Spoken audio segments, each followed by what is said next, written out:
출발 새 아침.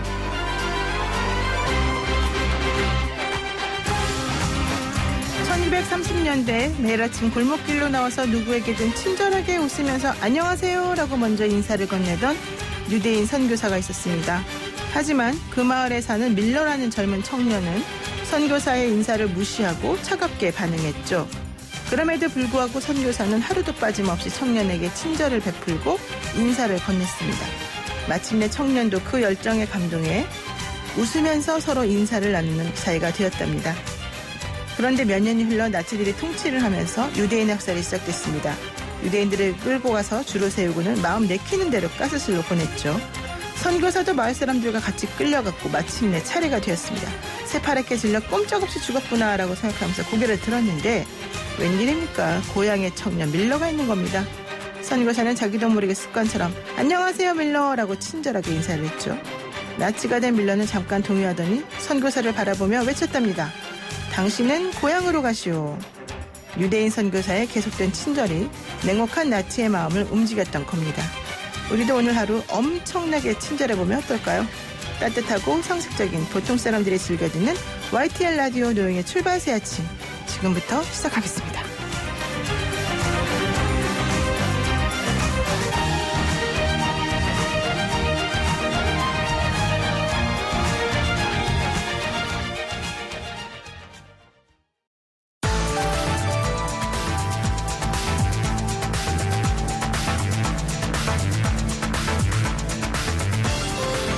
매일 아침에 꼭 알아야 될 뉴스를 골라서 팍팍팍 정리해주는 시간입니다. 오늘은 뉴스 골라주는 뉴스 앵커 송섬이 아나운서와 함께하겠습니다. 안녕하세요. 안녕하세요. 네. 오늘도 또 역시 코로나 관련 소식으로 먼저 시작을 해야 되는군요. 네. 어제 확진자 수가 64명을 기록을 했어요. 추가적으로 64명이 추가가 됐는데 네. 지금까지 중 가장 적은 숫자거든요. 하지만 안심하긴 좀 이릅니다. 이 지역 곳곳에서 산발적인 집단 감염이 일어나서 방심할 수 없는 상황이고요. 정부의 강력한 사회적 거리 두기는 앞으로 2주간 이어질 걸로 보입니다. 그러니까요. 일단 64명이 나와서 와 이거 괜찮다 그랬더니 정부에서는 아직은 안심하기 이릅니다. 이렇게 또 우리에게 네. 조심하라고 알려주기도 했더라고요. 그런데 어제 서울시에서 강경 대책이 나왔다면서요? 네, 이 주말 예배를 강행한 성북구의 사랑제일교회에 집회 예배 금지 행정명령을 내렸어요. 네. 만약에 이 행정명령을 어기고 예배를 강행하면 1인당 300만 원의 벌금이나 구상권을 청구하겠다고 했는데요. 성북구 사랑제일교회는 전광훈 한국기독교총연합회 목사가 이끄는 문재인 하야 범국민투쟁본부 구성원들이 예배를 강행한 교회고요. 네. 박원순 서울시장에 따르면 이 사랑제일교회가 2,000명이 넘는 참석자들이 밀집 집회를 했고요. 또 참석자 명단을 작성하지 않은 경우도 있었대요. 또 일부 신도는 마스크조차 쓰지 않기도 했다고 합니다. 아니 근데 이분들은 안 걸릴 거라는 확신이 있으신가 보죠. 2,000명이 이렇게 밀집해서 앉아 계시는데 그런데 뭐 그 공무원들이 와서 좀 그러지 마세요라고 하려고 하니까 공무원들을 오히려 좀 뭐라 하고 문제가 많이 있었다. 그래서 영국의 한 기자가 네. 광적인 모습을 목격했다 이렇게 말하기도 했다고 그러더라고요. 맞습니다. 창피한 일이 아닐 수 없는데요. 네, 맞습니다. 자, 어쨌든 이런 식으로 그 서울 시내에서 주말 예배를 강행한 교회가 또 있습니까?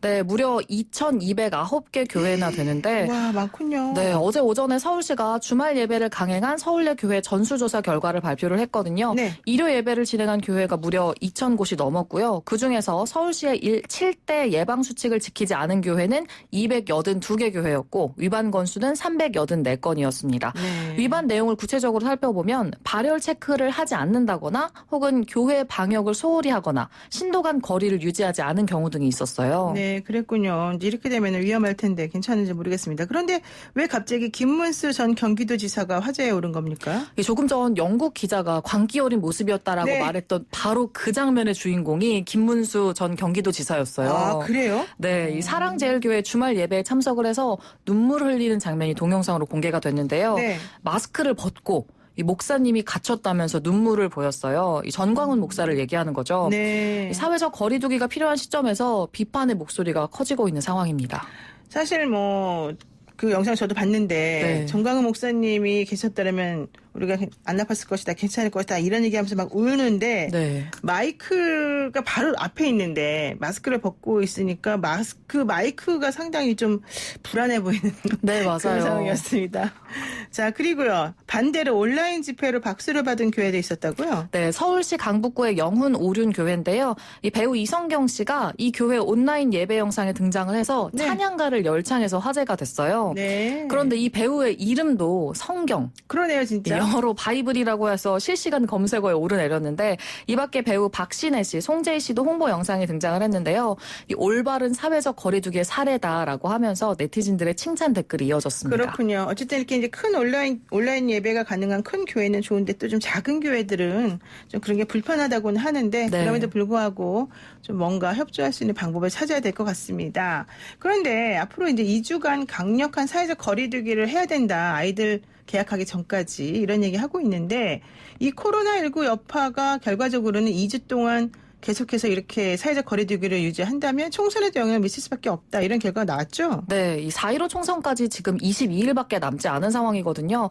그런데 이 사회적 거리두기 캠페인이 계속되면 투표하러 가기 좀 무서운 분들이 있을 수 있잖아요. 그렇죠. 네. 이 한국갤럽 조사에 따르면 투표하다 감염될까 걱정된다라고 응답한 사람이 71%에 달했습니다. 네. 이에 선관위가 지난 19일에 선거인의 마스크 착용을 의무화하고 또 투표소 내부와 입구에 줄 간격을 1m 이상 유지하도록 하겠다 했는데 사실 그래도 걱정되는 분들은 있을 수밖에 없죠. 맞아요. 그 뭐 발열 체크도 하고 만약에 조금이라도 열이 있으면 다른 쪽 줄을 쓰게 해서 뭐 정리하겠다고 했는데 근데 이렇게 만약에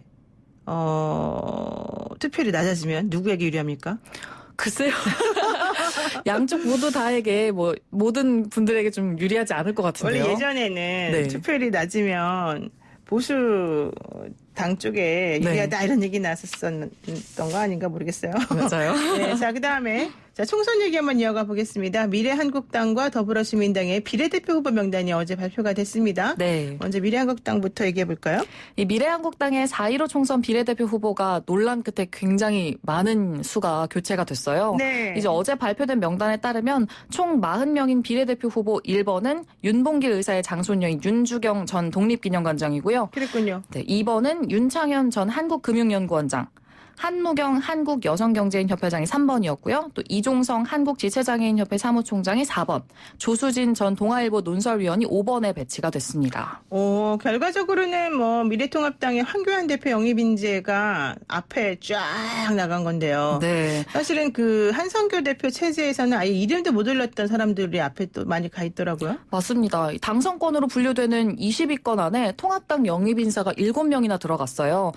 그 전에 기존 명단에선 단 1명이었거든요. 그랬군요. 근데 7명으로 바뀌게 되면서 전체 40명 중에 30%인 12명이 통합당 인재가 된 셈입니다. 전임 한성규 대표 체제에서는 자체적으로 모집한 인사들이 대부분 제외가 됐고요. 이 행태를 본 정의당은 황교안 대표가 미래한국당 공천에 개입을 했다면서 선거법 위반으로 검찰에 고발하기도 했습니다. 그런데 한성교 대표의 태도가 조금 달라졌더라고요. 사실은 황교안 대표한테 뭐 가소로운 권력을 가지고 뭐 어쩌죠 그랬는데 이제는 난 그래도 황교안 대표를 좋아한다 뭐 이런 식으로 했던 것 같아요. 아, 왜 달라졌을까? 좀 전화해서 물어봐야 되겠습니다. 자, 그리고 더불어시민당 비례대표 명단이 나왔죠. 네, 일단 권인숙 한국여성정책연구원장하고 윤미향 정의기억연대 이사장 등이 포함이 됐고요. 또 이 밖에 최혜영 강동대 교수, 김홍걸 민족화해협력 범국민협의회 의장 등 민주당 비례대표 후보도 다수가 포함이 됐어요. 시민당은 이후에 최고위에서 비례대표 순위를 정하고 비례대표 선출 선거인단의 찬반 투표를 진행한다고 밝혔습니다. 네, 그런데 여기에서 지금 문제가 되고 있는 분이 또 이제 권인숙 한국여성정책연구원 원장인 것 같아요. 지금 네. 보니까 공공기관의 장은 원래 투표 선거일로부터 한 달 전에 사표를 내야 되잖아요. 근데 아무도 모르더라고요. 네, 좀 문제가 되고 있는데 이 부분에 대해서도 아직까지는 특별한 의사는 바뀌지 않고 있습니다. 일단 더불어시민당에서는 문제 없다 이런 네. 입장인 것 같긴 한데 이것도 선관위에서는 잘 모르겠다. 좀 살펴봐야 된다. 이런 입장을 내놓은 걸로 알고 있습니다. 네. 자, 마지막 소식 한번 들어볼까요? 네, 마지막 소식은요. N번방 사건 관련 소식입니다. 이 미성년자를 포함해서 여성들의 성착취 동영상을 제작하고 또 유포한 사건인데요. 그에 대한 국민적인 분노가 갈수록 커지는 상황이죠. 현재 이 국민청원, 용의자 신상을 공개하라는 국민청원은 240만 명 넘게 참여를 하고 있고요. 문 대통령도 이 N번방 사건에서 회원 전원 조사를 지시했습니다. 사실 이 사람에 관련된 청원은요. 한 4개 정도가 진행이 되고 있는데 다 합치면 500만 명이 넘는다고 그러죠. 네. 그래서 결론적으로는 오늘 청와대에서도 입장을 공개할 거라고 하는데 용의자 박사의 신상 공개 여부가 문제가 되겠죠? 네, 원래는 오늘 경찰이 신상정보 공개 심의위원회를 열고 조 씨의 신상 공개 여부를 결정할 방침이었어요. 그런데 바로 어제 SBS가 이 국민의 알 권리를 이유로 보도를 통해서 박사방 운영자 박사의 신상 공개를 해서 좀 주목을 받았죠. 네, 그렇습니다. 실질적으로 이름은 조주빈이라고 지금 나와 있고요. SBS, CBS에서도 방송했고, 또 수많은 신문, 조선일보에서도 나왔고요. 많은 매체에서도 그냥 아예 신상이 다 공개가 돼버렸습니다. 솔직히 말하면 얼굴도 다 나왔고요. 근데 특이한 건 이 사람이 봉사단체에서 활동을 그렇게 많이 했대요. 네, 맞아요. 봉사단체 활동 이력도 있었고요. 학보사에서 또 기자로 일을 하기도 했었고 편집국장이었고 심지어 학점도 굉장히 좋은 성실한 학생이었다고 합니다. 4학기 중에 3학기 평균 학점이 4.0이 넘었대요. 와, 공부 잘하는 학생이 왜 이랬을까요? 네, 장학금도 여러 차례 받았고요. 당시 동기들의 증언에 따르면 물론 교수와 동기들과 좀 트러블이 있긴 했지만 성 문제로 일탈 행위를 일으킨 적은 없었다고 해요. 굉장히 그렇죠. 평범한 학생이었죠. 되게 특이한 사람이네요. 성격 자체가 이상한가? 그건 아니겠죠? 자, 어쨌든 2017년 10월부터 그 이듬해 3월까지 봉사 한번 하고 2019년 3월부터 또다시 코로나 창궐하기 전까지 계속 봉사했다고 하니까 사람은 참 여러 가지 측면이 있는 게 아닌가 생각이 드는데 이 사람이 왜 이런 걸 했느냐. 그 앞에 사람들 때문인 거 아니겠습니까? 네. N번방 창시자 각갓 그리고 그 사람으로 또 N번방을 물려받은 왓츠맨 이런 사람들이 있었다고 하는데 이건 뭐예요? 네, 첫 번째 창시자는 갓갓이었고요. 그 다음에 갓갓에게 N번방을 물려받은 게 왓츠맨인데요. 사실 왓츠맨은 이미 지난 9월에 검거가 됐어요. 네. N번방이 아니라 다른 인터넷 사이트를 통해서 불법 촬영물을 공유한 혐의로 38살 회사원 A씨가 구속이 된 건데요. 이전에도 N번방 외에도 다른 곳에서 또 이런 행위들을 했던 거죠. 현재 1심 재판이 진행 중이고 다음 달 9일에 선고가 내려질 예정인데요.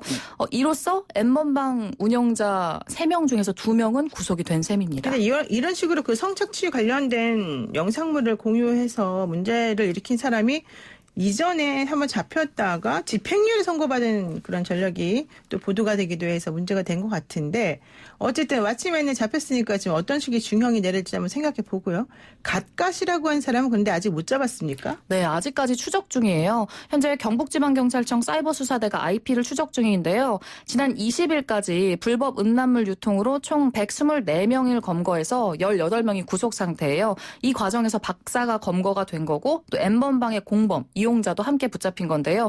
하지만 갓갓을 특정하지 못한 이유가 사이버 범죄에서는 익명도 많고 차명도 많고 도용도 많아서 구체적인 인터넷 주소를 파악을 해도 진범이 아닐 가능성이 크다고 합니다. 네, 그렇군요. 정말 이런 사람들이 정말 아주 엄벌에 처했으면 좋겠습니다. 네. 네, 오늘 말씀 여기까지 드릴게요. 고맙습니다. 네, 감사합니다. 네, 지금까지 뉴스 골라주는 뉴스 앵커 송섬이 아나운서였습니다. 아침을 시작하는 슬기로운 방법. 오늘 내게 이로운 뉴스. 노영희의 출발 새 아침 슬기로운 인터뷰. 총선을 앞두고 격전지에서 공천받은 후보들이 고군분투하고 있습니다. 코로나 때문에 제대로 선거운동 못한다라고 하니까 별별 묘수를 다 짜내서 결국 유권자들에게 자신을 알려야 될 것 같은데요. 21대 국회를 두고 감두는 전운에 대해서 생생히 전해주실 우리 김용태 미래통합당 의원 연결해봤습니다. 의원님 안녕하세요. 안녕하세요. 김용태입니다. 네, 요즘 출근 인사 시간에 선거운동 하신다고 바쁜 걸로 알고 있습니다. 예, 지하철역 버스 정류장 앞에서 마스크 쓰고 편말 들고 큰 소리도 내지 못하고 그냥 고개 숙여 열심히 하겠다라고 인사드리고 있습니다. 근데 마스크를 쓰면 사람들이 알아보던가요? 못 알아볼 수도 있을 거 아닌가요? 방법이 없죠. 다만 편말에 제 이름과 자그맣게 사진 넣어놓고 고개 숙여 인사드리고 있습니다. 네, 뭐 어쨌든 우리 김용태 의원이야 뭐 워낙 유명하신 분이니까 뭐 괜찮을 것 같지만은 또 신인 같은 경우에는 사실 좀 많이 힘들 수도 있겠다 이런 생각이 듭니다. 그런데 어제 오세훈 후보가 선거운동을 하다가 대학생 진보연합의 방해로 지장을 받아서 선거운동을 중단한다 이런 얘기를 했습니다. 이게 무슨 말이에요? 저도 뭐 언론 보도 통해서 봤는데 선거운동 방해는 중대한 범죄 행위이기 때문에 그렇죠. 그런 일이 벌어져서는 안 되죠.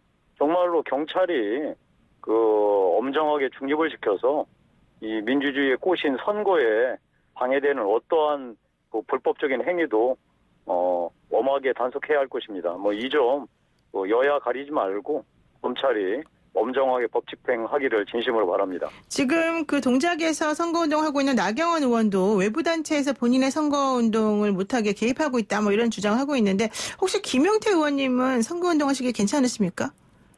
뭐 저하고 상대 후보 깨끗하게 당당하게 하고 있습니다. 그런 문제 전혀 없습니다. 그렇군요. 우리 이제 민주당에서 그 윤건영 후보가 지금 나와 있는 거죠. 자, 네, 그리고요. 어제부터는 이제 콜센터 집단 감염이 일어났던 그 구로 코리아 빌딩 건물이 전면 재개방이 됐는데요. 구민들 분위기는 좀 어떤가요? 여전히 우려하시고 지역 분위기는 아직도 살아나고 있지 않습니다. 정말 시장이나 식당들 가보면 정치하는 사람으로서 민망하기 그지없습니다. 빨리 이 사태가 마무리돼야 할 텐데 방역도 방역이지만 이제 정말 이 얼어붙은 경제, 얼어붙은 소비를 어떻게 활성화할지 정말 중요한 순간에 와 있는 것 같고요. 특히나 이 자영업자들, 소상공인들, 중소기업들 이분들이 과연 한 달, 두 달을 버텨낼 수 있을지 이들이 만약에 도산하고 폐업으로 내몰린다면 거기에 고용되어 있는 수많은 국민들 어떻게 할지 정말 큰 걱정입니다. 정부가 여러 가지 대책을 마련해서 돈을 푼다고 얘기하지만 현장에서는 돈이 전혀 돌지 않고 도대체 그 돈이 어디가 있느냐라는 아우성이 정말 하늘을 찌릅니다. 이 점 정부가 잘 들으시고 현장에서 바로 즉각적으로 돈이 풀릴 수 있는 조치를 시행하기를 진심으로 바랍니다. 지금 그 의원님 계시는 구로 디지털 단지 역 근처라던가 그쪽 가산 여기라든가 하여튼 그쪽 동네는 작은 소규모 중소 벤처기업들이 많이 있는 곳 아니겠습니까? 그러다 네, 보니까 그렇습니다. 젊은 청년들도 사실은 상당히 많이 그곳을 이용하고 다니는 걸로 알고 있는데 그렇다면 그분들을 위해서 할 수 있는 구체적인 방법이 뭐가 있을까요? 회사가 안 망해야죠. 회사가 안 망하게 하려면? 회사가 안 망하는 겁니다. 네. 회사가 망하면 거기 고용돼 있는 젊은 분들, 가장들 전부 일자리 잃는 거 아니겠습니까? 네. 그럼 그분들한테 당장에 일부 소비할 수 있도록 지역 상품권을 주는 것도 중요하지만 네. 그보다 더 중요한 거는 그 회사가 망하지 않아야지만 계속해서 고용이 유지되지 않겠습니까? 네. 이 점 분명하게 인식해서 정부가 대책 방향을 마련해야 됩니다. 소비 진작하기 위해서 여러 가지 직접적으로 국민에게 지원하는 것도 중요하겠죠. 특히 취약계층한테는. 하지만 더 중요한 것은 자영업자, 소상공인, 이 중소기업들이 도산 폐업해버리면 정말로 그 실업의 고통이라는 게 수많은 국민들의 실업의 고통이라는 거는 언제 어디까지 이어질지 그리고 그 고통의 그 깊이와 크기가 얼마나 클지 가히 짐작할 수 없을 정도입니다. 그러면 그런 중소기업이나 소상공인들에게 직접적으로 돈을 줘야 됩니까? 아니면은 어떤 방식을 취해야 될까요? 어떤 방법이라도 좋습니다. 지금 원하시는 거는 지금 당장 이번 달 오늘이 지금 3월 말 아닙니까? 네. 이번 달 월세 어떻게 낼지, 이번 달 전기료, 수도료, 공과금 어떻게 낼지, 각종 지금 자재대금 어떻게 내야 될지 막막한 상황이거든요. 네. 그런데 은행이나 그 금융기관 가면은 대출 심사하는 데만 한 달, 두 달 걸린다고 하니 이분들 정말 죽을 지경이죠. 이 부분에 대해서 정부에서는 11조 아니 50조 만들었으니까 걱정할 거 없다라고 큰소리 칠 게 아니라 네. 당장 이분들 월세 내고 공과금 내고 자재대금 납부할 수 있도록 당장 돈 풀 방안 강구해야 합니다. 그렇군요. 그러니까 긴급자금을 대출해주기도 한다 이런 얘기 나왔지만 실제 가보면 제대로 안 되고 있다. 그러니까 이번 달 월세 못 내는데요. 이번 달 전기료 수도료 못 내는데요. 자재대금 납부 못 하는데요. 그럼 회사 문 닫아야죠. 그렇죠. 이것을 막아야 한다는 뜻입니다. 네, 알겠습니다. 그리고요, 이제 미래한국당의 4.15 총선 비례대표 후보 윤곽이 나왔습니다. 한선교 전 대표가 먼저 마련했던 비례 후보들의 그 공천안을 싹 갈아엎은 겁니다. 이번에 새롭게 나온 명단 어떻게 보셨어요? 비례대표 관련 미래통합당, 미래한국당이 보여준 모습 국민 여러분 죽을 죄를 졌습니다. 입이 10개라도 할 말이 없습니다. 아직도 우리한테 무엇이 남아있는지 생각하는지 모르지만 우리의 더러운 욕망하고 우리의 추한 모습 국민들한테 적나라하게 보여줬습니다. 국민 여러분 저희들 죽을 죄를 졌으니까 매를 때려주십시오. 이 말 말고는 할 말이 없습니다. 와, 엄청 세게 말씀하시는데. 근데 비례명단 작성하는데 왜 이렇게 서로 의견이 달랐고 이렇게 좀 시끄러웠던 겁니까? 아직도 한 가닥 남아있는 자기 욕심과 그다음에 그 정치에서 무언가 해보려고 하는 국민을 생각하지 않는 그런 욕심 때문이겠죠. 이 점 국민들께서 매를 들어주셔서 저희를 엄하게 꾸짖어 주시기를 정말 간곡하게 오히려 엎드려 빕니다. 그러면은 김영태 의원이 보시기에는 사실은 이제 어제 제가 좀 놀랐던 것 중에 하나는 한선교 대표의 발언이었습니다. 원래 그 전에 공천안을 먼저 한국당에서 만들었을 때는 가소로운 권력을 가지고 뭐 저쪽으로서 미래통합당을 마치 비난하는 것 같은 말이 나왔는데 갑자기 공병원 전 공관위원장도 그렇고 한선교 대표도 그렇고 황교안 대표에 대해서 아주 뭐 존경한다, 좋다, 사이 좋다 이런 얘기를 갑자기 하면서 태도가 좀 바뀌었단 말이에요. 갑자기 이렇게 변하는 것도 뭐 일반적인 겁니까? 싸움이 시작됐고 더 이상 물러날 곳이 없는 상황에서 네가 잘났나 내가 잘났나 싸워서 뭐 하겠습니까? 뒤늦게나 아마 그걸 깨달아서 그런 태도 변화를 보이신 것 같고요. 하지만 그 전부터 그래서는 안 됐죠. 서로 간에. 이게 국민들 보시기에 이게 무슨 꼴입니까? 하여튼 그 지나간 일 따질 거 없고 우리가 국민한테 보여드린 모습 정말로 엎드려 용서를 구하고 지금부터라도 잘해야 되지 않겠습니까? 그거 말고는 없습니다. 네, 우리 김영태 의원은 사실은 저희 방송 고정 출연하셨는데 하실 때마다 사과를 좀 자주 하시는 그런 편이었던 것 같아요. 어쨌든 그 원유철 미래한국당 대표가 비례 25분까지 당선시키겠다 이런 포부를 밝히기도 했습니다. 통합당에서 한국당으로 이적할 의원도 10명이나 된다 이렇게 오늘 띄었습니다. 이거 아무래도 이제 번호 때문에 비례 번호 앞에 위치하려고 하는 것 같기도 한데 우선 한국당으로 가는 현역 의원들 어떤 분들이 있을까요? 잘 모릅니다. 저는 현장에서 매일매일 우리 국민 여러분께 인사드리느라고 여의도에서 무슨 일이 벌어지는지는 전혀 모릅니다. 다만 꼭 드리고 싶은 말씀은 네. 선거에서 매석을 예상한다라는 것처럼 정말 허망한 얘기가 없습니다. 그저 최선을 다할 뿐입니다. 우리 당 지도부, 선대위 지도부들도 국민한테 간곡하게 최선을 다하겠다, 좋은 모습 보여드리겠다라는 다짐드리고 국민에게 그 진심으로 지지를 요청드리는 것이지 우리가 매석하겠다라고 얘기하는 것은 전혀 선거에 도움도 되지 않고 선거를 치르는 도리가 아닙니다. 그런데 더불어민주당도 더불어시민당의 의원을 꺼주기 지금 시동을 걸었고 사실 미래통합당도 미래한국당에 이미 5분이 가 있지만 또 더 많은 분들을 보내겠다라고 하면서 의원 꺼주기가 본격화되고 있는 건데 이런 식의 의원 꺼주기는 어떻다고 보세요 그러면? 여야 모두 국민한테 정말 못할 짓 하고 있습니다. 다만 제가 민주당에서 하는 것 비판하지 않겠습니다. 그 비판은 국민의 몫이고 결국 선택도 국민의 몫입니다.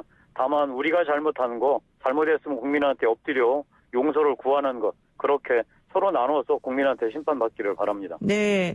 그러면은 또 이제 그 미래통합당에서 공천 배제된 현역 의원들이 연이어 무소속 출마를 지금 하고 있습니다. 이렇게 되면은 무소속 의원들은 왜 출마를 하는 겁니까? 본인들은 당이 없어도 당선될 수 있다. 이런 것 때문에 가능한 건가요? 국민들이 뭐라고 하실까요? 보수가 아직도 정신 못 차리고 보수가 정말로 죽을 길로 제 스스로 들어가는구나. 아마도 욕하실 겁니다. 무소속 출마하신 분들 국민들의 목소리 무엇인지 정말 경청하시고 마음 깊이 새겨주시길 바랍니다. 지금 대표적 인물로 홍준표 전 대표를 들 수 있는데 홍준표 전 대표 같은 경우에도 지금 대구 쪽에서 당선될 거다 이런 얘기를 하시는 것 같은데 가능성이 있을까요? 제가 언급할 이유가 없습니다. 알아서 잘 판단하시길 바랍니다. 알겠습니다. 자, 이제 여권도 지금 비례정당 문제로 시끄러운데요. 더불어시민당에 이어서 열린민주당까지 나왔습니다. 여권이 보여주고 있는 이런 태도 어떻게 보세요? 말씀드린 대로 그것은 국민이 판단하실 겁니다.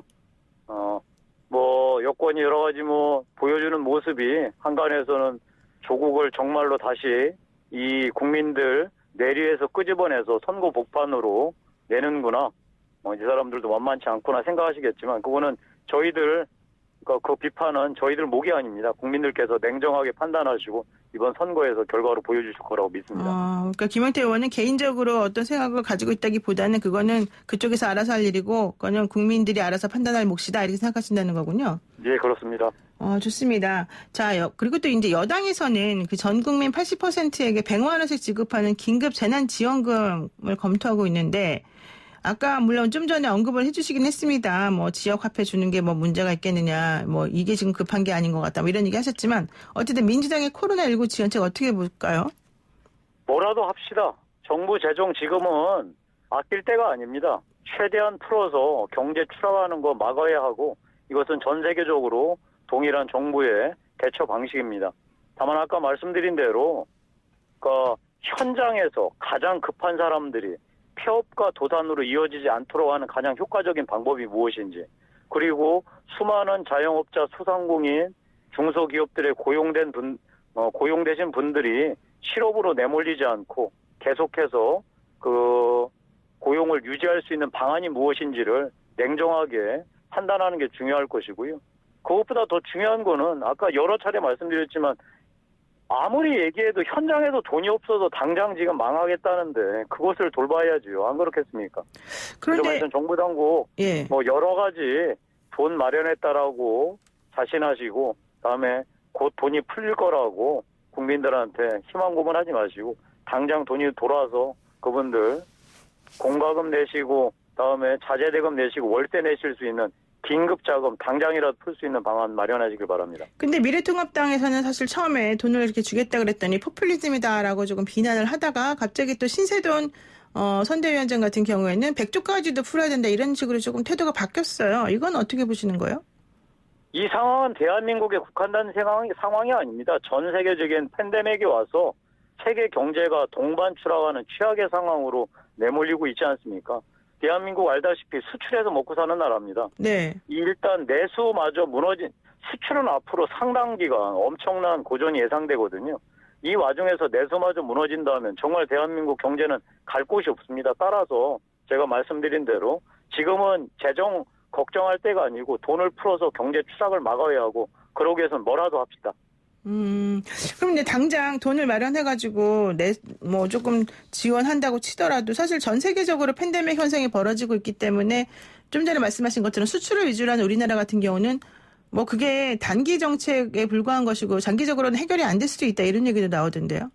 자, 그래서 중요한 게 단기적으로라도 경제 추락을 막는 방법을 반드시 신속하고 과감하게 추진해야 되고 그 방법이 재정을 푸는 것입니다. 그래서 일단 내수경제 완전히 붕괴를 막은 연후에 세계경제 흐름을 잘 예의주시하면서 과연 수출 경쟁력을 어떻게 계속해서 최소한으로 유지해 나갈지 이 방법을 택해야 되겠죠. 네. 그래서 지금은 이 내수경제를 뒷받치는 여러 가지 이 자영업자, 소상공인, 중소기업에 대한 지원책 그리고 그들에게 고용된 국민들에 대한 소위 고용의 유지에 집중하고 그 연후에 수출기업들 향후에 어려움이 있을 때 이분들 경쟁력을 최소한만이라도 유지할 수 있는 지원책을 중장기적으로 지속적으로 펴나가야 되겠죠. 네, 일단은 내수를 좀 증진시킬 수 있도록 먼저 하고 그다음에 장기적인 관점에서 수출 관련된 여러 가지 문제들은 계속해서 협의를 통해서 해결해 나가야 되겠다 이렇게 보시는군요.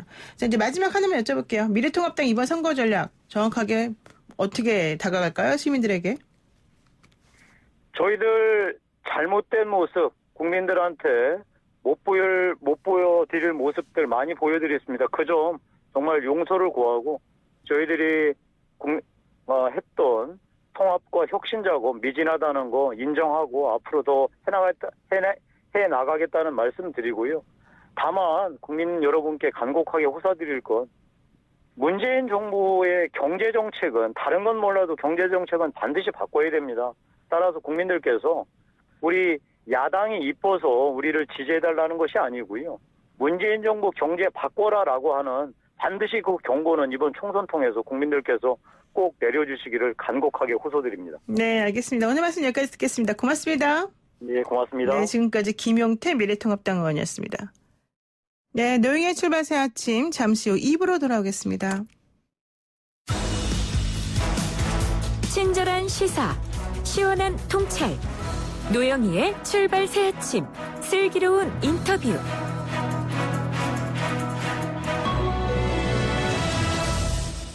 N번방 사건이 전 국민의 공분을 불러일으키고 있습니다. 관련자의 신상 공개를 요구하는 국민청원에 대한 서명이 500만 명을 넘어섰고요. 문 대통령도 회원 전원에 대한 철저한 수사를 지시했죠. 심각한 사이버 성범죄 행위와 가해자 신상 공개 문제까지 전문가와 함께 이야기 나눠보겠습니다. 표창원 더불어민주당 의원인데요. 의원님 안녕하세요. 네, 안녕하세요. 의원님 정말 오랜만에 뵙는데 개인적으로 일단 먼저 인사를 좀 나누고 시작할까 봐요. 요즘 어떻게 지내세요? 예, 요즘 남은 이제 입법 위해서 좀 노력을 하고 있고요. 네. 저희 지역구에 이탄희 후보 지원하고 있고. 네. 그다음에 이제 근데 정치 은퇴를 지금 하고 있는 상황이니까요. 네. 정리하고 글 좀 쓰고 있고 그렇게 하고 있습니다. 예전에도 한번 여쭤보긴 했는데 왜 은퇴하시는 겁니까? 근데 갑자기. 제가 원래 정치하던 사람은 아니고요. 네. 제가 사회와 또 정치에 기여해야 할 부분들은 이미 충분히 다 했다는 생각이 들고요. 네. 그래서 더 이제 정치인으로 이제 굳어지기 전에 제 자리로 돌아가야겠다라고 제가 좀 확신을 했습니다. 그랬군요. 네. 그 확신의 계기가 뭔지 참 궁금하긴 한데 어쨌든 그건 나중에 이제 다시 개인적으로 여쭤보기로 하고. 네. 지금 민주당이 더불어민주당이 비례연합정당이 더불어시민당하고 이제 손을 잡으면서 의원 꺼주기를 사실 이제 시작했다, 시정이 걸렸다 이런 얘기 나옵니다. 물론 제가 봤을 때 이해찬 대표가 선거법 위반이다 어쩌다 말이 있을 수 있지만 이해찬 대표 입장은 어차피 나 이제 앞으로 정치 안 할 거니까 괜찮다 이런 입장인 것 같아요. 어쨌든 지금 그래서 비례 후보 중에서 안 나가는 비례 의원 중에서 안 나가는 분들이라든가 불출마 선언하신 분들을 대상으로 해서 더불어시민당 쪽으로 조금 가신 거 어떠냐 이런 얘기 하고 있다는데 혹시 표창원 의원님은 어떠세요? 저는 전혀 상관이 없고요. 그 논의에 참가도 하지 않고 있고요. 네. 그리고 이미 제 의사는 앞서 말씀드린 것처럼 정치와 관련된 활동은 이제 중단 내지는 이제 그만둔다라는 의사를 명확히 밝혔기 때문에 당에서도 존중을 해주고 계신 것 같습니다. 저는 그런 논의에는 전혀 관여되어 있지 않습니다. 그러니까 당을 위해서 가야 된다 이런 얘기에 대해서도 전혀 그건 아니다 이렇게 얘기하시는군요. 저는 그 부분은 전혀 참여하고 있지 않습니다. 네, 좋습니다. 일단 네. 표 의원님 관련된 얘기 거기까지 하고요. 이제 오늘의 본격적인 주제로 들어가겠습니다. 지금 천인 공노할 사건이 벌어졌습니다. 예전에 경찰 활동하실 때도 이런 얘기는 사실 많았겠지만은 왜 이런 얘기가 끝이 안 나는지 정말 모르겠습니다. 피해 여성들 중 다수의 미성년자가 있다는 것도 그렇고 관련 회원이 26만 명이 넘는다는 것도 그렇고 범죄 내용이 매우 잔인하고 악랄하고 혐오스럽습니다. 이번에 N번방 사건 관련해서 문 대통령이 회원 전원을 조사하라 이렇게까지 화를 내셨는데 이건 무슨 뜻일까요? 국민들이 지금 가지고 계시는 분노 이 부분에 대한 공감이라고 봐야 되겠죠. 네. 그리고 국가 행정의 최고 책임자로서 당연히 이 부분에 대한 관심 표명을 하신 거라고 생각이 되고요. 특히 과거에 유사한 상황에서 단순 가담이라든지 이러한 형태로 사실 책임 있는 범죄자들이 처벌받지 않고 벗어난 적이 많지 않습니까? 네. 소란의 사건도 마찬가지였고요. 특히 온라인 디지털상에서 일어났던 행위들에 대해서 책임이 있는 핵심 인물만 가볍게 처벌받고 넘어간 일이 많았기 때문에 이번에는 절대로 그런 일이 있어서는 안 된다라는 의미로 봐야 될 것 같습니다. 근데 지금 여기서 얘기되고 있는 게 바로 26만 명이나 되는 회원 가입자들입니다. 이 방에 가입하겠다. 이 사람들도 다 공범으로 봐도 되겠습니까? 일단은 모두 다 똑같다고 보긴 좀 어려울 것 같은데요. 수사를 하다 보면 아마 각각 개별적인 행위, 가담 정도, 모의, 어느 정도까지를 공범에 해당될 정도의 행위를 했느냐에 따라 달라질 것 같고요.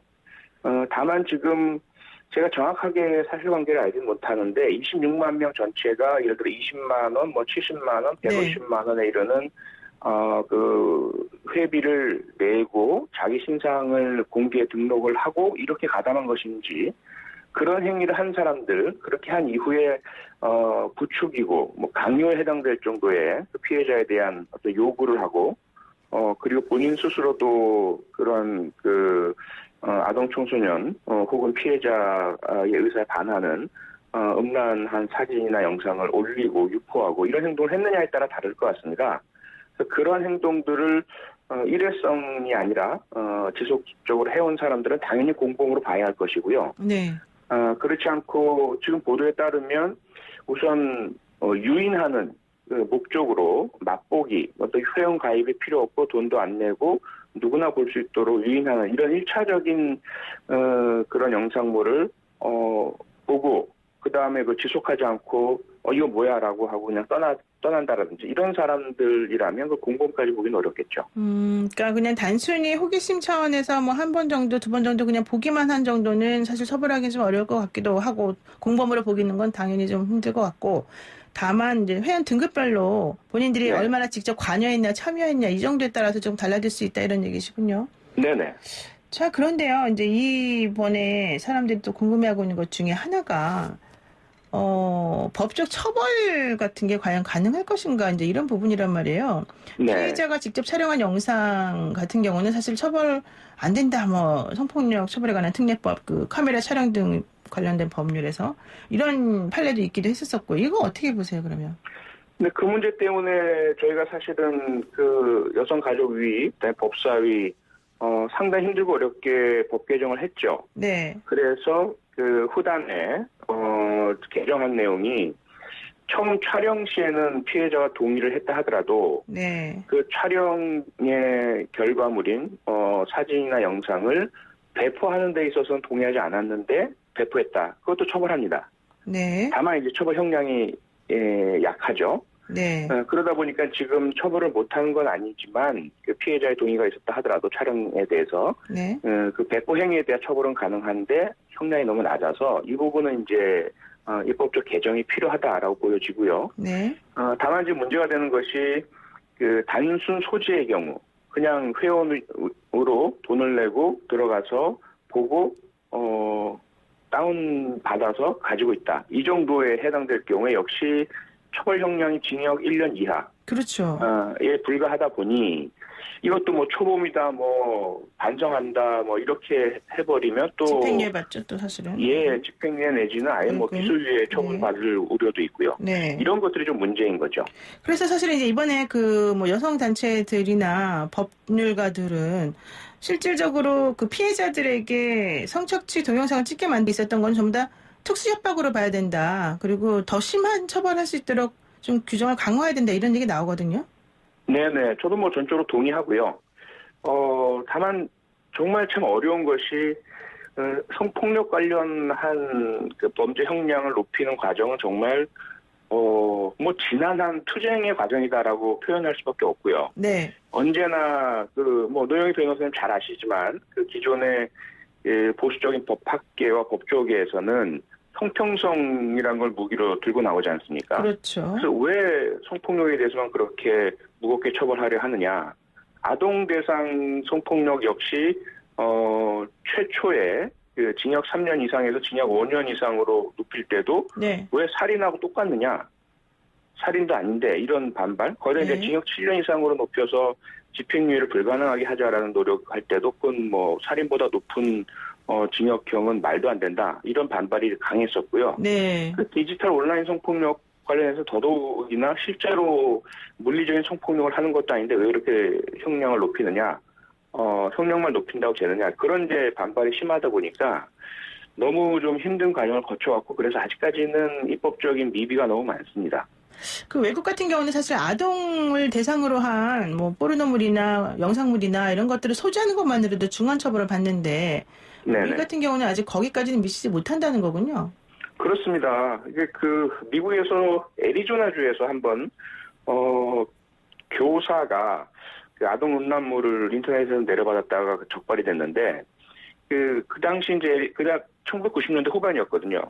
근데 애리조나주에서 그 당시에 법률이 한 장당 징역 10년이에요. 네. 그래서 뭐 5장 받았다가 징역 50년 선고받고 했거든요. 와. 지금은 더 강화됐죠. 계속 다른 주에도 번져 나가고요. 워낙 심각하니까. 네. 근데 우리나라는 앞서 말씀드린 것처럼 뭐 장수나 횟수에 관계없이 징역 1년 이하입니다. 그렇죠. 그러다 보니까 지난번에 그 다크웹 사건 터졌을 때 네. 원래 그 서버를 만들고 운영하던 주범이 한국 사람인데 징역 1년 6개월이라는 가벼운 형벌 받고요. 그렇죠. 미국에 있는 단순한 그 가담해서 다운받은 사람이 오히려 더 높은 형량 5년 받았죠, 그 사람. 5년 하고 더 8개월인가요? 더 네네, 많이 실형을 받았죠. 받았습니다. 예. 예. 그런 모순이 생겨나고 있는 겁니다. 맞습니다. 자, 그리고 이제 또 하나 여쭤볼게요. 그 엠번방 운영자인 박사 이 조주빈 씨에 대한 신상 공개 청원, 물론 이미 이름까지 다 나오고 뭐 여러 가지가 나왔습니다만은 네. 신상정보공개심의위원회가 오늘 개최가 되고요. 여기 보면은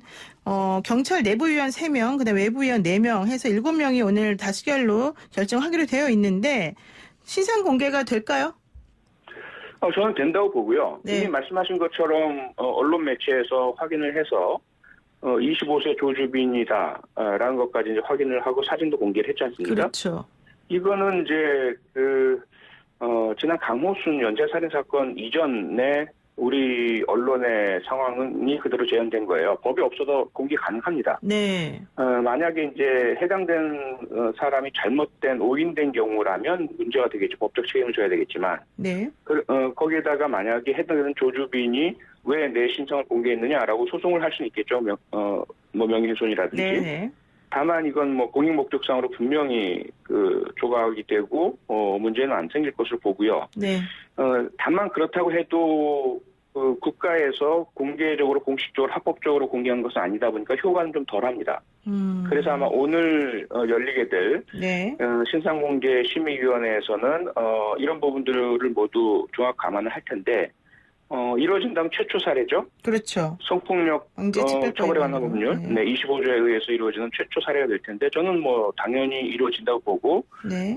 그 부분에선 이 조주빈은 당연하지만 그 다음에 다른 공범 성격의 다른 가입자들, 회원들 이들에 대한 공개가 좀 문제가 될 것 같아요. 네. 네, 그건 이제 아무래도 조금 입법 취지라든지 전례가 없다라는 부분 때문에 좀 심각한 논의가 있지 않을까 생각됩니다. 그러니까 뭐 주범이야 당연히 처벌 신상 공개될 가능성이 높지만 나머지 공범이나 아니면 단순 가입자들 혹은 뭐 네. 가입자 중에서도 좀 등급이 높은 사람들에 대한 공개까지 이루어질지는 의문이다 이런 얘기군요. 네네네. 자, 그런데 하나만 더 여쭤볼게요. 이 얘기 관련해서 갑자기 포토라인 선언 문제가 생겼습니다. 지난번에 네. 사실은 조국 전 장관 사태 관련해가지고 포토라인에 사람들을 세우게 하는 게 매우 부적절하다 그런 게 문제가 돼서 조국 전 장관 사건이 사실은 그 당시 혜택을 좀 받은 거 아니냐 그런 얘기 나오니까 이번에는 그런 포토라인 서는 거를 없애는 거를 다시 원점으로 돌려야 된다 이런 얘기 나오거든요. 이거 어떻게 보세요?